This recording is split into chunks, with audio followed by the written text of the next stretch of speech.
But when you look at Lee Zeldin's two daughters, that's why Lee Zeldin is running. Not just for his two daughters, but for your sons, for your daughters, for your grandchildren. That's why Lee Zeldin is running. That's why Steve Russell is running, because they realize that the oath of service that they took does not have a statute of limitations.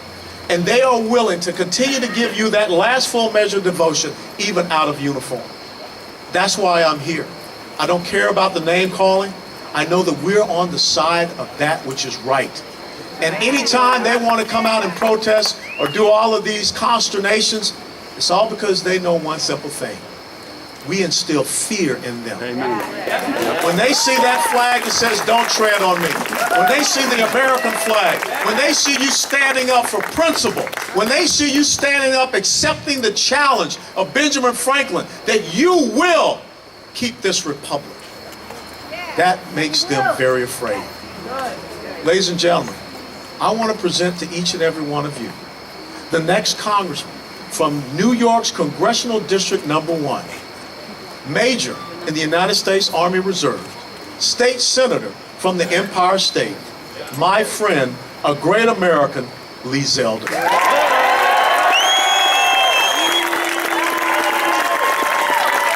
America, the land of freedom and home of patriots like Lee Zeldin, who's committed to keeping our country free. Lee Zeldin's a father of twins who's passionate about protecting his and your children's future and ensuring we're handing their generation even greater opportunities than we enjoyed. Lee Zeldin's a proud veteran who served his country in Iraq and serves today as a major in the Army Reserves. Lee Zeldin's a public servant who, as state senator, fought to protect our hard-earned money and lowered the tax burden on hard-working families and small businesses. Above all, Lee Zeldin's a fighter who wants to go to Washington and end disastrous job-killing Obamacare and Washington's misguided Common Core and return decisions regarding your family's health and the education of your children back to where they belong, to you. Lee for Congress, because it's time for new leadership.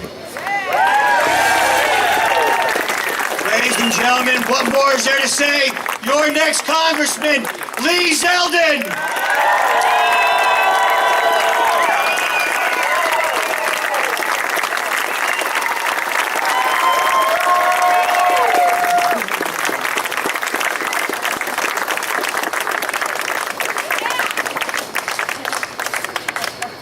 What a crowd. Absolutely. So I have to follow Alan West and Steve Russell? I'm in the back and I'm hearing all the applause. I'm thinking to myself, I should have went first. You know, we have an all-volunteer army. Everyone who serves now, men and women, they're there because they want to. And I would have to admit, many of you may not realize this, there's a lot of stuff that happens while you serve in the military where we don't get volunteers too easily. They have tasks that we might be, you know, painting rocks, stacking them, counting them, raking them. And what you do as a leader is you'll pull out a few people from the crowd, you know, PFC Jackson, PFC Brown, PFC Mullins, raise your hand, raise them high. And as soon as their hands go up in the air, they say, "Congratulations, you just volunteered to paint rocks." A few weeks ago, I was having an event. Someone asked me, what is the most surprising thing that you've encountered during this race? And I hadn't really thought about that, so I paused for a second or two. And I said, you know what? There has been so many people who have been willing to spend time away from their family and friends, on the streets, knocking on thousands of doors, making calls, people who put their necks out. We had a tough primary. There was over $4 million spent against us. But thanks to all of you, we won by almost 25 points.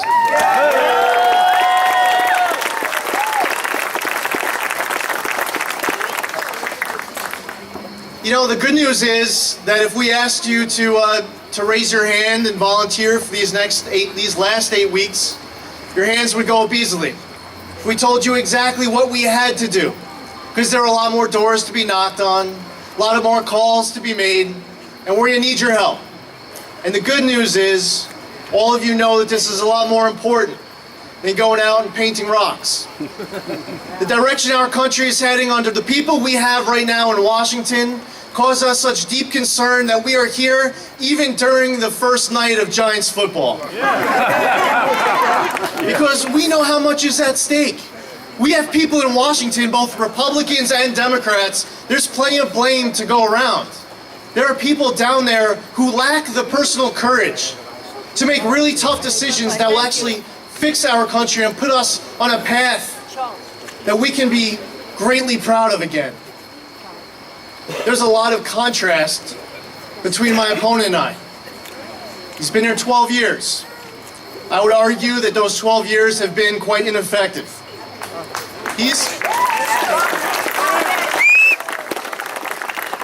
I don't know how many want to take a guess of how many bills he's gotten passed and signed into law. The answer is 4. Renaming post offices. I've been in Albany for 2 terms, 4 years. I've had 48 bills that I'm very proud of get passed and signed into law. Bills that were reducing fees, cutting taxes, allowing our craft breweries to grow across the state, create more good-paying jobs, consolidating licenses. When I campaigned for office, and many of you were walking door to door with me, you were putting your own faith, your neighbors, the trust that they have in you, saying that if you elect this man to the New York State Senate, this is what he would do, fighting for you, fighting for us, the taxpayers. And when we were running again in 2012, because once we got elected, we obsessed with fulfilling our commitments.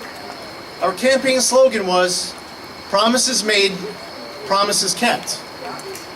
And you know what? I think one of the reasons why the American politician is the least popular job in the United States of America is because of the people who come asking for your vote, accomplish nothing, and then they come back 2 years or 4 years later with the best excuse that they could think of, how if you give them another term in office, they promise that they'll get it done next time. I was on the phone with a reporter, and I was talking about how there's all this dysfunction in Washington, all this fiscal insanity plaguing our nation's capital. Republicans and Democrats not talking to each other or getting anything done. There's been one federal budget since 2007. He said the problem isn't with this is a reporter, by the way. The problem isn't with Republicans fighting with Democrats. The problem is with Republicans fighting with Republicans. And I found myself in a debate with a reporter over the phone as to what the reality is. In some respects, we are up against the Democrats and what they stand for. But in many respects, the media is playing along. You know, there's over 40 jobs bills in the United States Senate right now that Harry Reid is refusing to bring to the floor for a vote. There are over 300 bills that have passed the House, sitting in the Senate. This president's version of compromise is for him to get it 100% his way all the time. And that's unacceptable to me. And I know it is to you.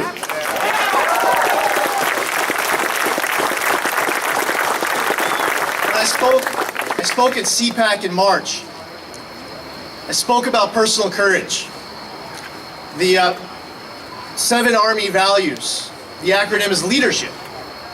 It's loyalty, duty, respect, selfless service, honor, integrity, and personal courage. And I spoke about personal courage because we have people in office, both Republicans and Democrats, who prioritize their own re-election, first, second, third, fourth, and fifth on the list, that they refuse to make any tough decisions that might cost them votes because they like their jobs, their power, their perk, their prestige. This race is about not just personal courage, but living all of those values in the leaders that you look forward to elect. It's about duty. It's about the duty to, as an elected official, to be able to grow our economy and create good-paying private sector jobs. About fighting for our veterans who fought for us, repealing and replacing Obamacare.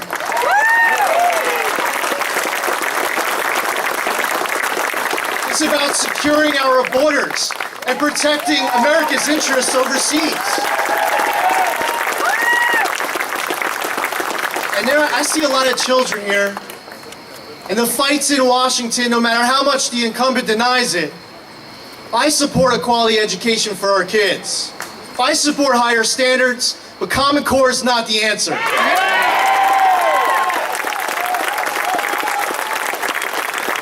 We need to elect problem solvers, not backbenchers. And in the case of our incumbent, he isn't even a backbencher. He sits behind the backbenchers.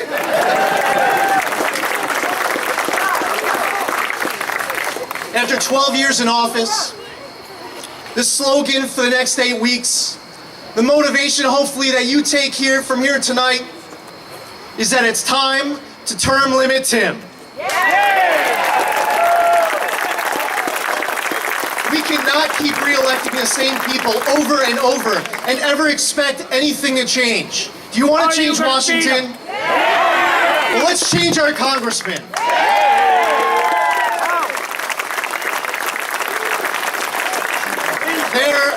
I have a great team here with me tonight, signing up folks who are willing to volunteer, who are able to knock on doors, willing to come down to our offices to make calls. We have offices in Centereach and Riverhead and Center Riches and Smithtown. We need your help, and we're going to win because we have all of you.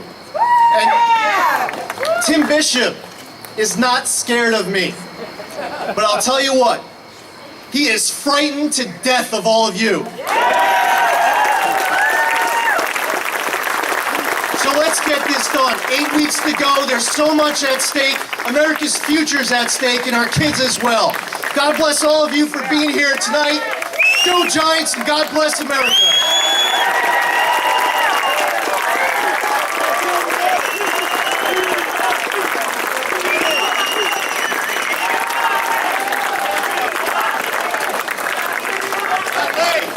We